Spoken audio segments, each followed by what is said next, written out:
Hello everyone and welcome back to the LacsTV. This is the episode 3 and today I have my first ever guest, which is no one else than my business partner Angela. Hello Angela Hey, from thank you Italy. for having me. I'm Yeah. very excited. It's my favorite show. In this version of this episode, we're going to have a specific discussion about our way of operating as a company. We use a system called the Hurrahcracy, and we wanted to do a deep dive into what Hurrahcracy is about and how it makes us more functional in our day-to-day operations.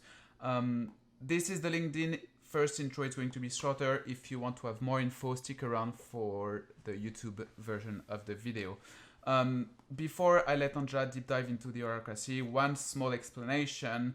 A year and a half ago, we decided that the pyramidal aspect of the company was not the right fit for us, and therefore we decided to use a system called the Holacracy and adapt it to ourselves. It's basically teams operates into teams. We have client teams, we have support teams, newbies teams, communications teams, and there's no more manager, and people in those teams make the decision for themselves. That's the long story short. Angela, please help our audience understand a bit more about why we went down that road in the end. Sure. So to start with, there was a lot of good precedent for it. Decentralized systems tend to work better in nature, and when things work better in nature, they work better for people too. Zappos and Blinkist also have a long track record of using holacracy successfully, and it was also very easy to adapt. It's easy to adapt just in terms of the particular needs and culture of your business. There were a couple of reasons why we wanted to put it into place. Anybody who's ever launched a startup will probably understand that the longer that you're in leadership, the further away you get from the reality of what your teams are living through.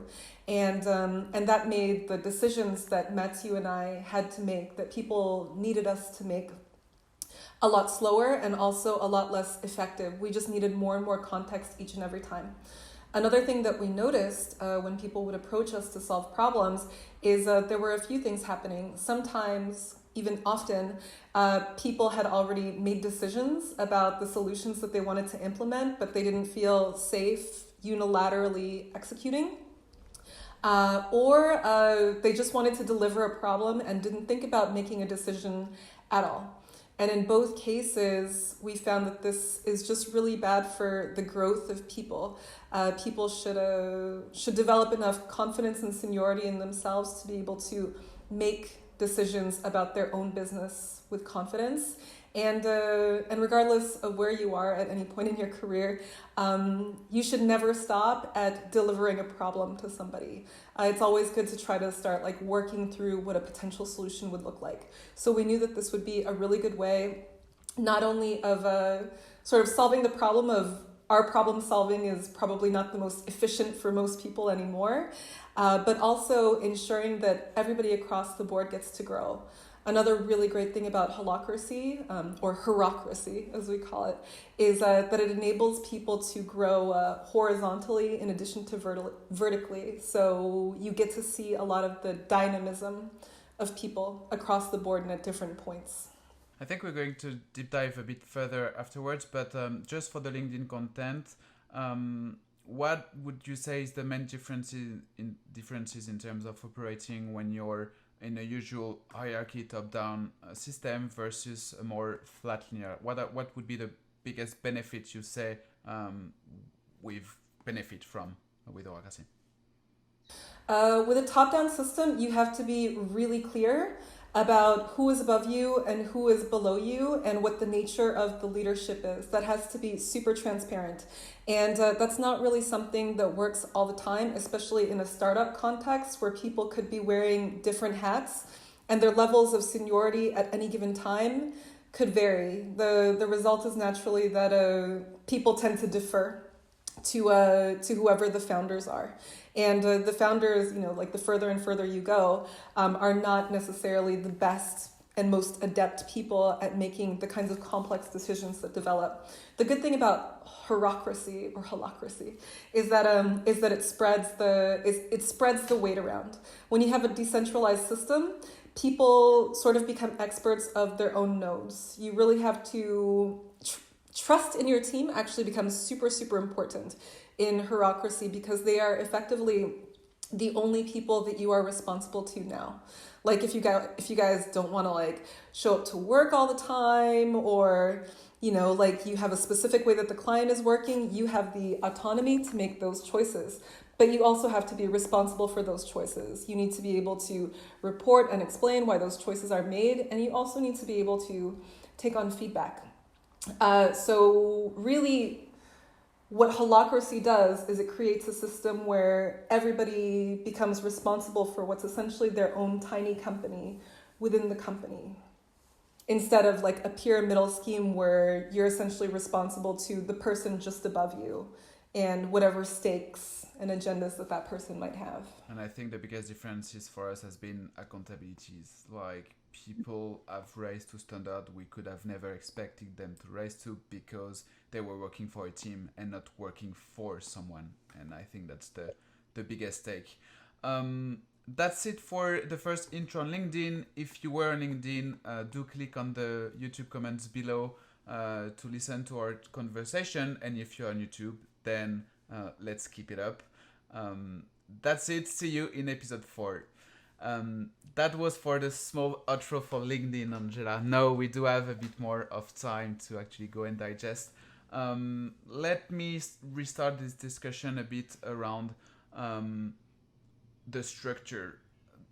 The system about Hurrahcracy basically spread out teams and departments into teams, into circles.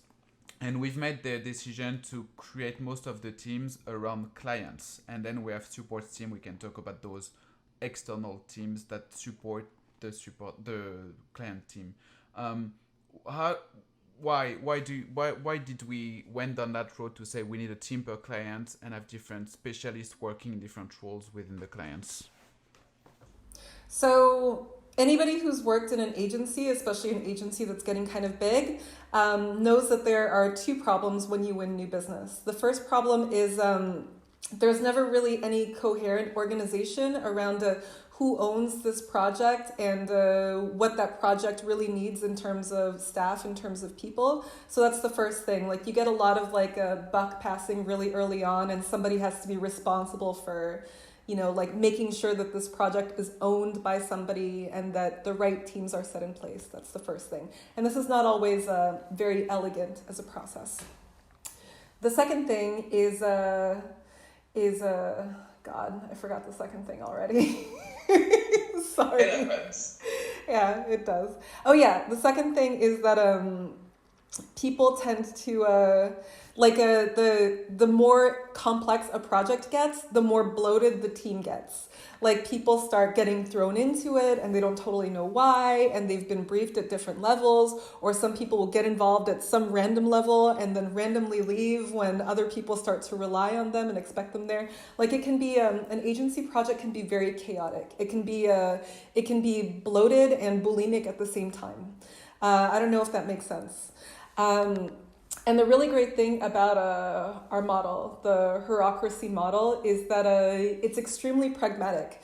There are teams that are always being created based on need, and when the need is no longer there, those teams collapse. They effectively just vanish. So you can avoid this issue of just like sort of like phantom teams like forming around things that no longer exist. And the moment that a client is won, a team leader is immediately selected. Like somebody is actually chosen for that role, and they have to define all of the roles that are necessary, all of the tasks that are attached to those roles, and then begin making decisions about what kinds of experts are necessary. The ways that experts are chosen for teams can happen in many ways. It can be, usually I find that it's a decision between both the team leader and also the people who are interested in the project, who want to get involved. But you can't just randomly want to be part of a project because the brand is cool and not have a role. That's not what's happening. If you don't have a role, and if you don't have tasks, and if you're not responsible for those tasks, the team can also eject you. That's another thing as well. And another great thing about this model is that in addition to having your tasks and responsibilities related to the client and their business, you also have tasks and responsibilities that are directly related to your team. So there are people assigned to taking notes, there are people assigned to setting meetings, etc. Things are very straightforward and clear.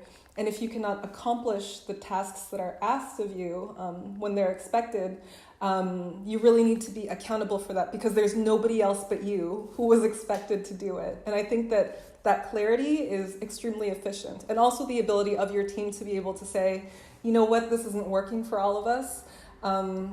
You should be replaced, or this task should be taken from you. Like, I think it's really good for people to have those conversations as well. I think you and I, so we've been going at this model for a while now, but maybe for those who are listening to us and watching this today, one of the most important thing that we wanted the Hurrahcracy to achieve is get away from the decision of having one or two people making the final call, right? The final call is something that is really complicated, especially within, historically we were an advertising agency before being a communications group, and in an agency you have only a handful of people that make the decision that are going to impact their team, the client, and the consumer in the end.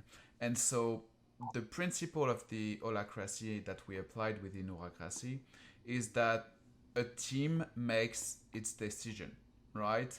And so a team needs to collectively consent to a decision to move further. But then it means that nobody is responsible to say, we do this, we pick this idea, we present this, because it's the collective of the people that actually said that. One thing that inspired us quite crazy was a TED talk that was talking about the octopus and how the octopus has brands in their tentacles and how this is driving the collective decision for the better. I actually try and put a YouTube link in this video if people if you want a summary of the principle of the Hurrahcracy, you just watch at it. Do you believe, so back to a question now, do you believe that this spreading out the consensus of decision towards 3, 4, 5, 6, 7 individuals, depending on the size of the teams, how do you think this has impacted the quality of the work we've delivered for clients? The great thing about this is I think that this model adapts itself to a lot, and it makes it so that if people are overburdened, they can really release themselves of those burdens without, like somebody from on high saying, you have to do this. Like that's the first thing. The second thing is it's given the teams a lot of flexibility. And one of the interesting aspects of Hurrahcracy is that the client is part of the team on an equal level. The client is not a god. The client is actually there in the trenches with you, having team meetings with you. And that has also dramatically changed the dynamic. You're not this like charming little shop that the client has paid to enact weird fantasies. You're actually team members. And a couple of the results of that is to start with, the clients are a lot more, I find, a lot more transparent about their stakes and the realities of what they need and why.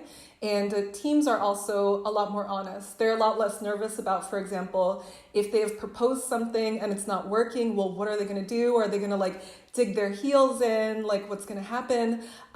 They can be really straightforward with the client because they're talking from week to week in these very transparent meetings where everybody is conversing about everything that's happening at different points of this project, about the reality of the situation. So it's really broken down this notion of silos, titles and roles, and just made it about a bunch of people who like each other doing a project. Right, because I think if we want to be a bit also more concrete about what you said and give maybe an example, let's take, so one of our clients is Omen by HP. We have a team for the French market and a team for the German market, and we do community management for them. And I think one of the biggest change compared to before Hurrahcracy and after Hurrahcracy is that the community managers, they present their own editorial calendar, right? And their directors, they pitch their own creative that they want to do or have done. And then the project manager is there in the same collective call, and everything happens in a weekly call with the clients, right? And so the entire team that made the best decision to do the best community management for the client actually all have their own expertise and present it to the client and exchange with the client, and most importantly, hear the client give this feedback. And Yes, another thing. Yeah, they have direct contact with the contact with the client and vice versa. yeah, That was a big deal. that was a big deal. And like when you hear what the client has to say and you can defend your ideas, and in the end we noticed that people like to do the best work they can, right? That's what we all thrive for. But being in direct relationship with the client is intimidating at first when you're not used to this, but it's so worthwhile. We had a lot of pushback Yes, when we did a big pushback. But also, I think it does not diminish the work, for instance, of account manager that still need to talk daily with a client and still need, to understand their need on a daily basis because that's their skill. But the very fact that in an advertising agency or in a production studio, you would have a producer or project manager talking only with his client, that really changes the way we operate, I believe. Yeah, I agree with you. And just to bring things back to concrete terms, the fact that people are better able to allocate their own time and make decisions about what they're going to own and be experts in has really lent itself well as well when we stopped being an agency and took on more of a group shape, right? Like now that we have media and now that we have production, like the Rocket League work that we just released with Pele, for example, is a really good example of how effective that model has been, because we had to use many resources across many business units in order to make that happen. I think we're going to talk a bit about the difference between having a model like that on one company and on four. But that is actually also interesting because you refer to work where we had to also work with some external partners at some point along the road. And it becomes so easy to onboard them because they don't just talk with one art director or one project manager that is briefing them. They join the regular call. Yeah. So everybody see their craft, can react to their craft, can give feedback to their craft. And actually, it's so much easier for everyone. Of course, those external people don't necessarily come and pitch to the client directly because they're not part of the team. But still, like the collaboration within people from the company and within contractors, for instance, I believe has been improved by this approach. So let's talk about, so we started this a year and a half ago with only Hurrah agency, right? So we adapted the model to fit an advertising agency DNA and way of working. But then along the way, we decided to create a production studio, a media buy company, and to create an holding company that would, encompass everything. While I will talk a bit about how the Hurrahcracy looks today with the different teams. What can you tell us a bit more about the processes of moving from that first model we created into something where we had to figure out entirely new block of skills? Well, one of the reasons why we wanted to put Hurrahcracy in place is that we were already thinking about this contingency, right? Not only about the growth of the agency, but also about the evolution of the agency into different things, ultimately into different business units. We didn't necessarily know when that was going to happen, but we knew that we wanted a model that would enable us to do that with as little friction as possible.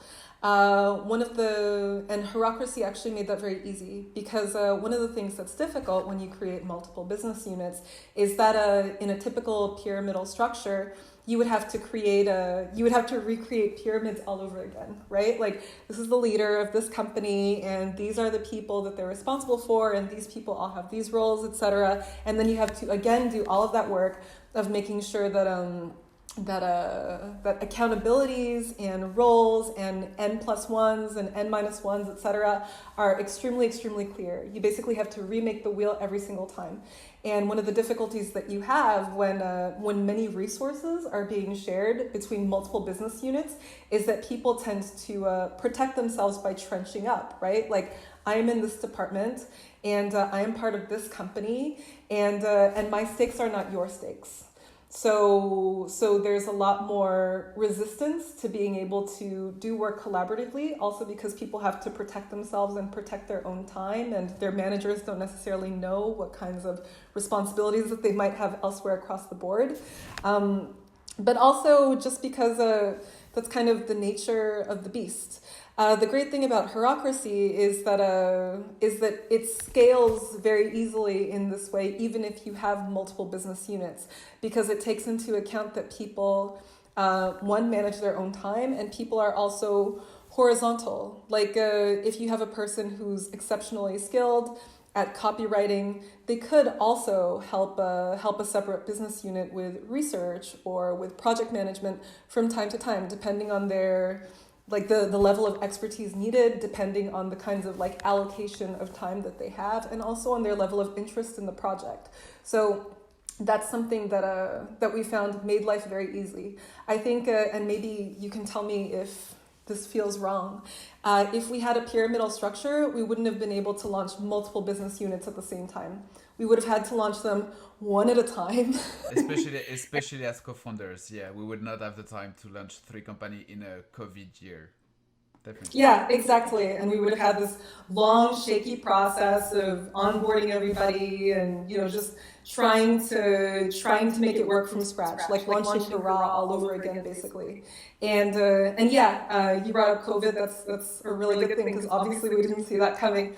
Not only did we launch multiple business units all at the same time and onboard a lot of just new energy all at once, we also had COVID, which threw us all into chaos. And you know better than me, obviously, because you're doing more of the operations now. I would make a strong argument that if we didn't have Hurrahcracy, we would not have been able to do that. As it's been a hard year for everybody, and us included. But yeah. I don't think that we would have survived it as well. Probably not. I think to comment on a couple of things that you've said. So firstly, about scalability, we're still testing it, but for sure, there's no way we could, you cannot spread a human person too much. There's a limit. But if your production director is actually 3 people that have this different role within a team, then of course you can hire along the way, but the thing can create organically by itself and scale up and grow really more organically than having to hire somebody super senior that you would have to trust and stuff like that.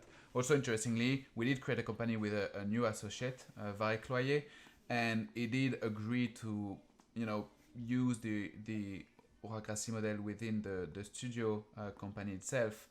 And one huge benefit that we had from this in studio creation and growth is actually I don't know if the word is good, but the probability, the fact that people from one company would interact within the other, because their skills and talent and expertise can live within another company. So at first we were just 2 or 3 people working on studio, but then on one project the art director from agency would just take a role in the studio because he had that one expertise that we needed. And then the copywriter can come and direct Pelé as a voiceover for it, because, yes, it's 2 different companies and one is producing, but they have the skill, people have the skill to actually work in different companies. But in a regular pyramidal model, you have a role and you need to stick to that role. But if you're good and talented and want to explore other way, you cannot go and explore.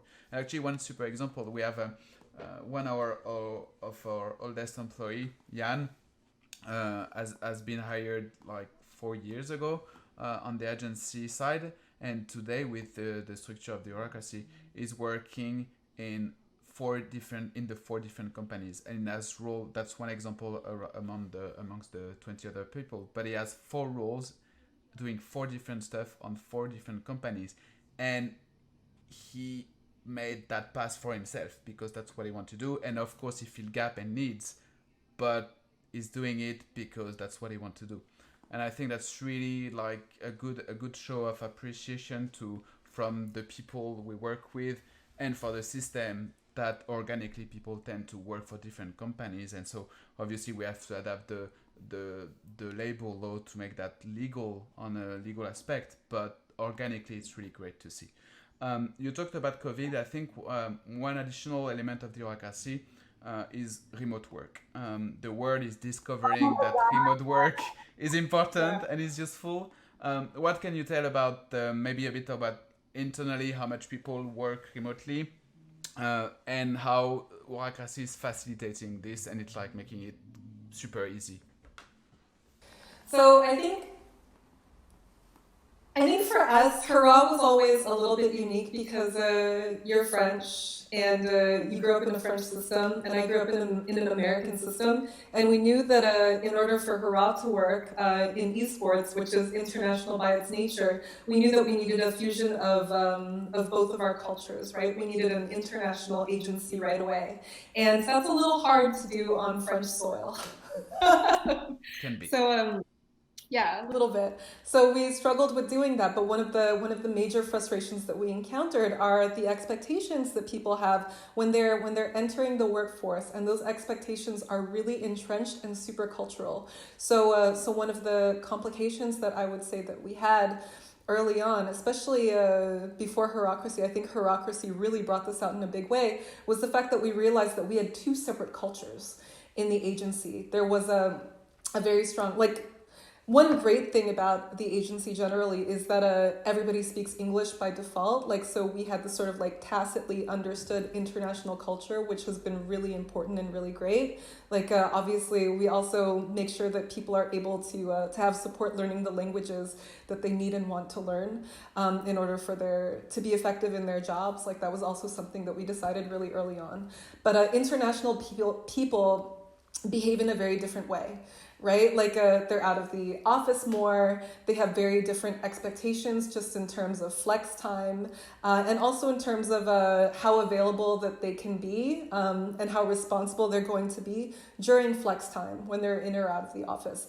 The French culture is very, very different. It's very presentee oriented, and this was something that was really hard for us to marry. I think that we had a lot of advantages even without Hurrahcracy that weirdly worked on our side. Like the French, like the strikes, the Gilets jaunes strikes, just before COVID, were a huge opportunity that lasted months to get our work at home act together and to sort of like create a coherent culture around like the expectations of working from home.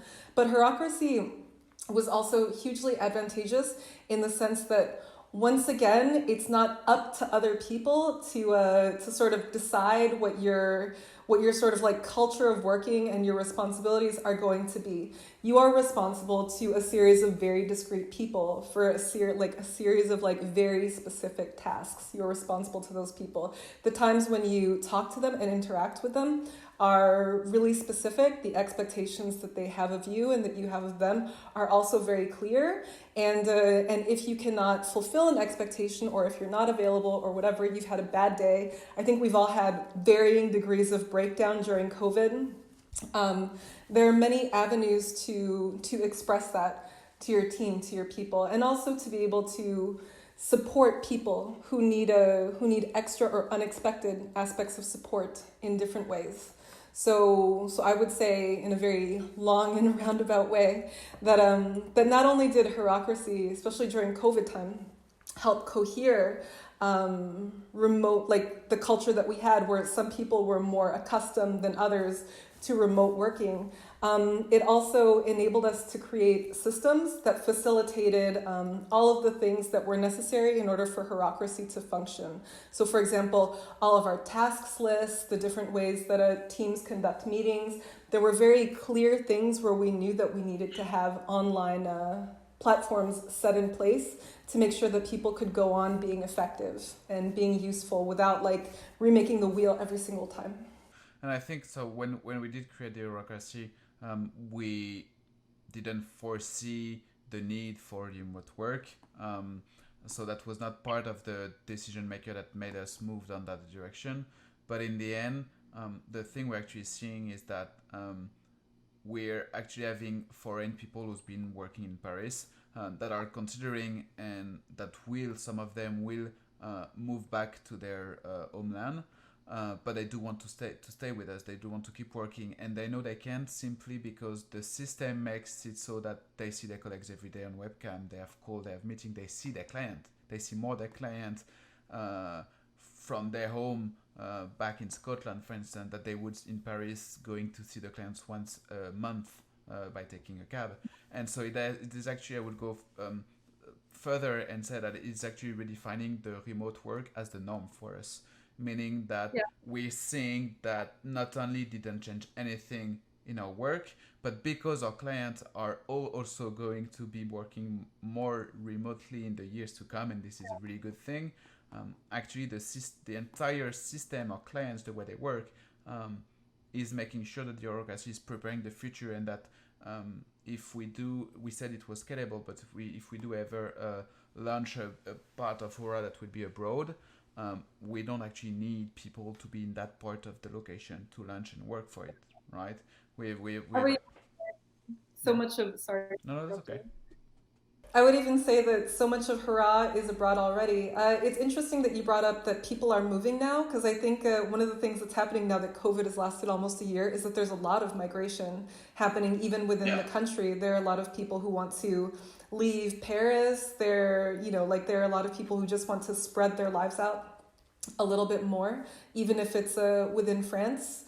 And it can't be overstated, the fact that we were able to put systems in place that make it so your expectations and your responsibilities, like across the board, even for Yan, for example, who's working on, 4 different business units now, they're very clear. They don't just disappear because you're not visible today. And also, you don't have the right to.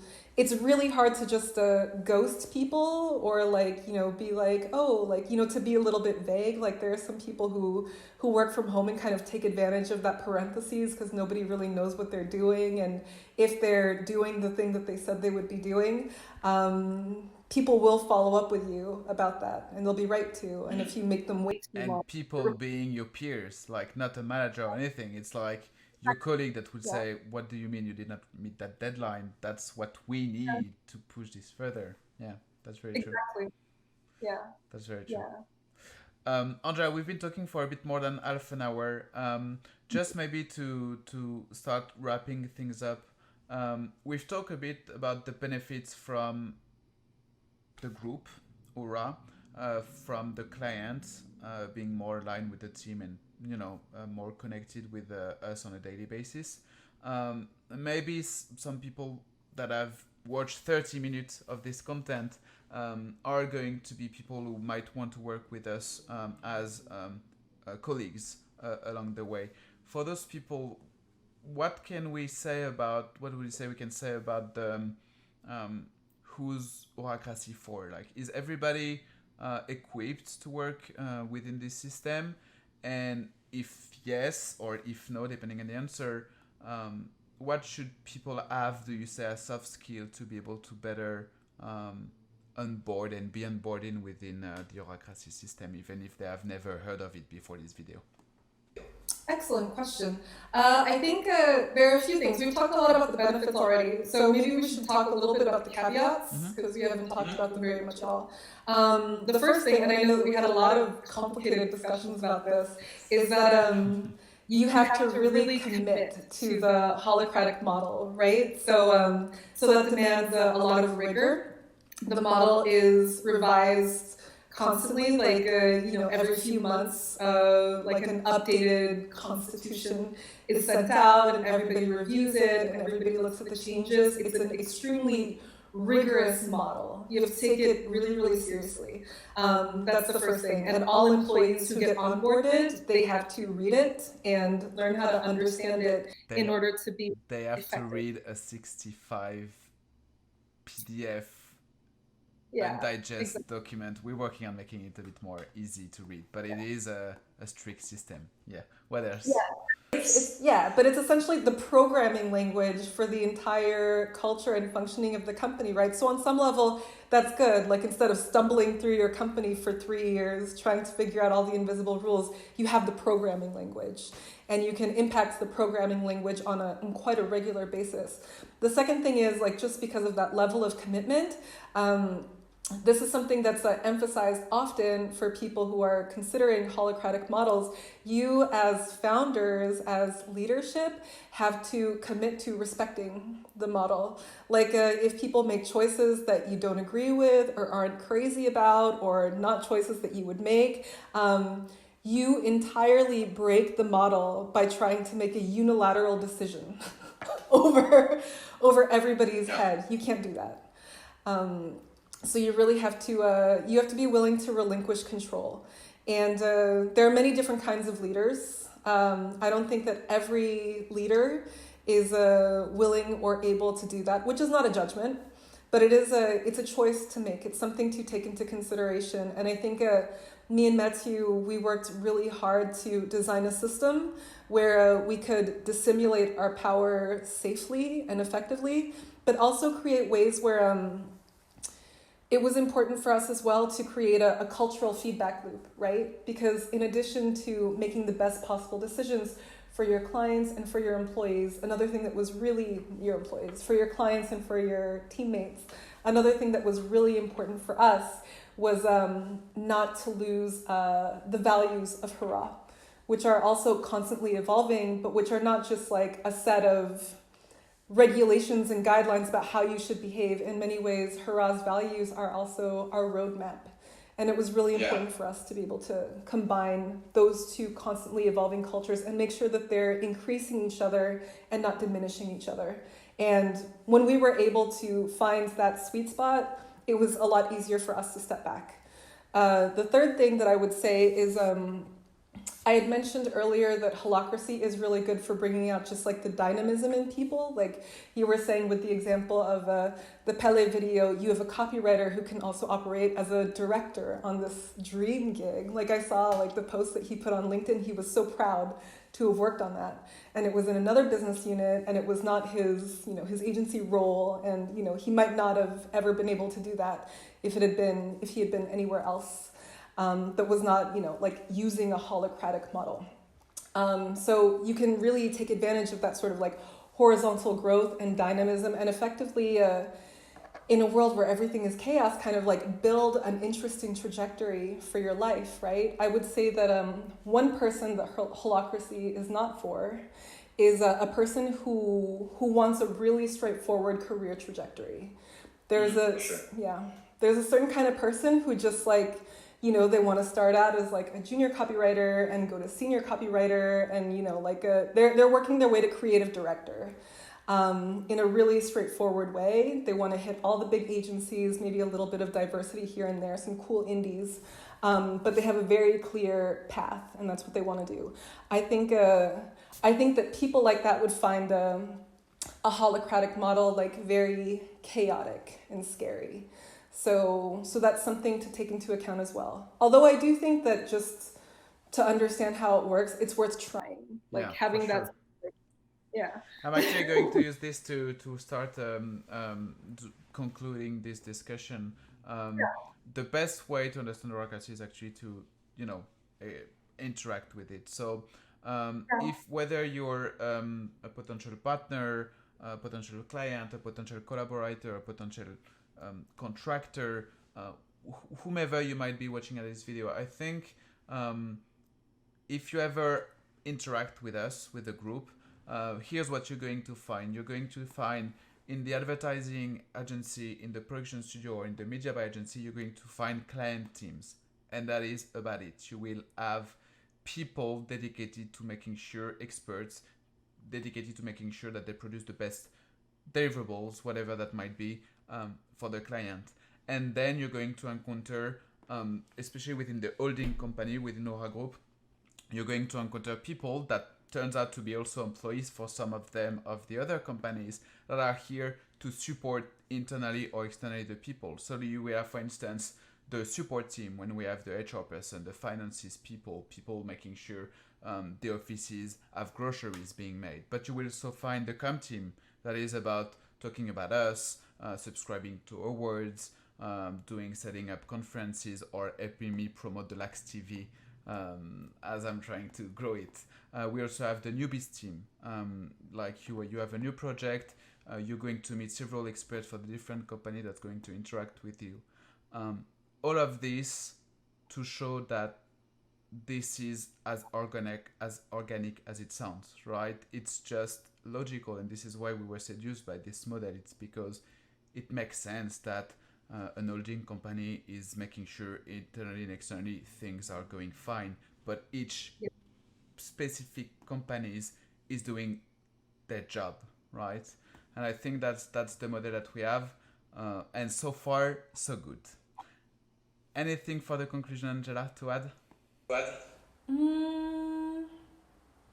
No, I would just be like, there are a lot of good books on the holocratic model, and also we always really encourage everybody to talk to us and also talk to people who work at Hurrah or who did work at Hurrah, you know, like just to see how they lived through this process, like both the good and the bad things, because that personal feedback is really important as well. I agree. I'll try and link a couple of those books or references in the comments, in the description, YouTube description. I'm still new at this, Angela. I'm still figuring it out. If you have any question, if something has been weird or you're quite unsure, ask away. Leave us a comment, tag us on LinkedIn if you do come back to LinkedIn. This is not, the model is not actually that new. But it's still 1 year and a half for us. It's still quite new, but I think we're in it for the long run with the Hurrahcracy. Angela, thank you very much. We should now take the time to relax as it's super dark behind you. But if you're still there on YouTube, thank you very much for listening to us up until the very end. And I guess I'll see you in the episode 4. Bye.